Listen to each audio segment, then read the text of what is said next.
put you and Warrior together and give you your championship run, which I had been waiting for years. But before we can put you and Warrior together, you need to go and get the okay from him.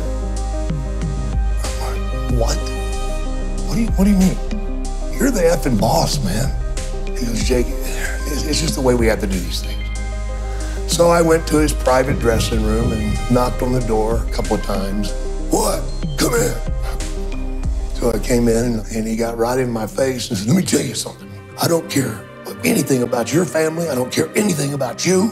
I don't care anything about wrestling. I just want to do my shit. Here's the deal. You better not miss a show. Because if you miss a show, you're messing with my money. And if you mess with my money, I'm going to get you. End of story. Get out. I walked out and I was in shock.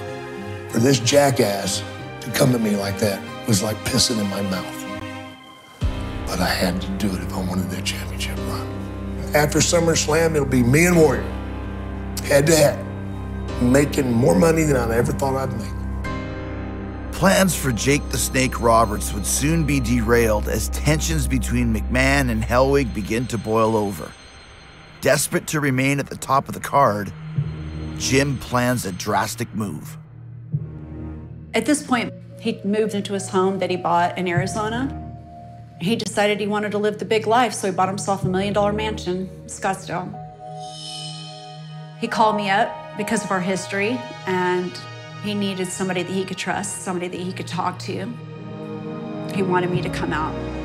He had decided in his mind, in his paranoid mind, that he wanted everything that Hulk had. He wanted the same money, he wanted the same cut of the merchandising, he wanted it all. So he's like, I'm gonna give, Vince this letter, and if he fires me, he fires me. I was like, you can't do this. Like, you can't hold up TV. And he's like, well, I've lost my whole life, and I feel like I deserve what he has. And at that point, there's absolutely no getting through to him. And I knew that this was gonna end really bad for him. Leading up to the SummerSlam pay-per-view in 1991, with 20,000 fans in attendance and millions more watching at home, Jim delivers a letter to Vince laying out a list of demands.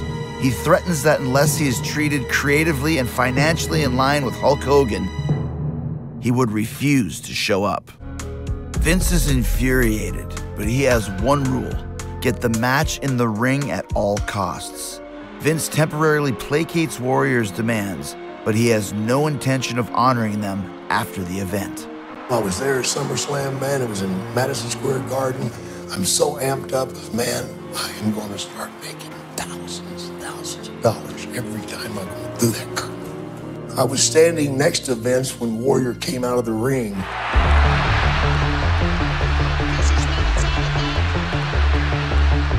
And Vince put his hand out and stopped him. He goes, by the way, you're fired. Now get the out of my building. And Vince looked at me and he goes, you got the worst luck of any human being I've ever met. To say that I wanted to kill that son of a would be putting it lightly. I carried that anger for years.